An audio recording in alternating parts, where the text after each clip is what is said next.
प्यारे बच्चों, हमारा आज का टॉपिक है इलेक्शन सिस्टम इन इंडिया।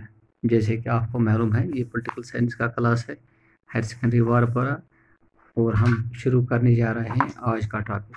तो इंडियन कॉन्स्टिट्यूशन जो है, इसको हम एक तरह से ट्रू डेमोक्रेसी मानते हैं, क्योंकि यहाँ पे इलेक्शंस जो है वो फ्री और फेयर होते हैं। और कॉन्स्टिट्यूशन में ऐसे प्रोविजन है जो कि पीरियडिकल इलेक्शंस कराता है, और वही इलेक्शंस लोगों की नुमाइंदगी करता है। That is a true representation. So Indian constitution provides for true democracy in India. तो हमारे हिंदुस्तान में बहुत सारे तरीके हैं जिससे कि हम अपने रिप्रेजेंटेटिव्स को चुनते हैं। यहाँ पे एक सिस्टम है जिससे कि हम इलेक्शंस को कंडक्ट करते हैं। तो एक अथॉरिटी है जिसको कि पूरी तरह से पावर दिया गया है, जो कि इलेक्शंस कराता है। और नॉर्मली एक कैंडिडेट जो है, जो कि हाईएस्ट वोट लेता है, उसको कामयाब करार दिया जा रहा है।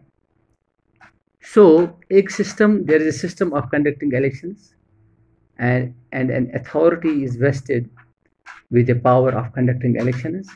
The candidate who gets the highest number of votes in an election is declared as elected. और इलेक्शन जो है, इसके और भी कई मोड्स हैं। The answer to method of election is not so simple, and in an election people vote and their preference decides the winner.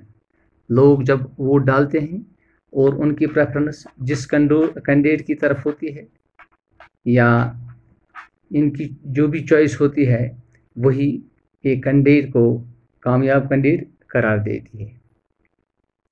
और जो मुख्तलिफ बाकी तरीके हैं जिससे कि लोग अपनी चॉइस का इजहार करते हैं, उसका तरीका थोड़ा डिफरेंट है, और इसमें प्रेफरेंसेस को काउंट किया जाता है। So the different ways by which people make their choice and very different ways in which preferences are counted. और इसमें the different rules quite often makes a difference to decide who the winner for the election would be. और इसमें एक तरह से एक अलहदा rule को अप्लाई किया जा रहा है, जो ये डिसाइड करता है कि कौन सा कैंडिडेट कामयाब कैंडिडेट है। और ऐसे रूल्स भी है विच मे favour big parties while many other which may help small parties। तो ऐसे भी कानून है जिसको कि अप्लाई करने के बाद जो भी बड़े बड़ी पार्टीज होती हैं, चाहे वो नेशनल लेवल पे हो या इलाकाई लेवल पे हो, उसको फ़ायदा मिलता है। और कई कानून ऐसे भी है जिससे कि छोटी छोटी पार्टियों को भी फ़ायदा मिलता है। और इसी तरह कुछ रूल्स ऐसे भी हैं जो कि जहाँ पे कहीं मेजॉरिटी डोमिनेशन हो, जहाँ पे मेजॉरिटी का ज़्यादा असर हो, उसको फ़ायदा मिलता है। और इस तरह से बहुत सारे रूल्स ऐसे भी हैं जिन रूल्स को अप्लाई करने से माइनॉरिटी को फ़ायदा मिलता है या उनकी इंटरेस्ट को सेव किया जा रहा है। सो इस तरह से जो भी इलेक्शन हो रहा है, एक सिस्टम के तहत हो रहा है। जिन चीज़ों का मैंने जिक्र किया, इन चीज़ों को बरोए कार ला के अप्लाई करके एक सिस्टम बनाया जा रहा है, जिससे कि एक कैंडिडेट को कामयाब किया जा रहा है, और लोगों की राय को भी मद्देनज़र रखते हुए कैंडिडेट की जो कैंडिडेट का जो फ्यूचर होता है, कैंडिडेट चाहे वो जीते वो हारे, उस तरह से कैंडिडेट को सामने लाया जा रहा है और जो भी कैंडिडेट जीत के आता है वो लोगों की एक तरह से चॉइस बन जाता है और लोगों के बहबूदी के लिए काम करता है।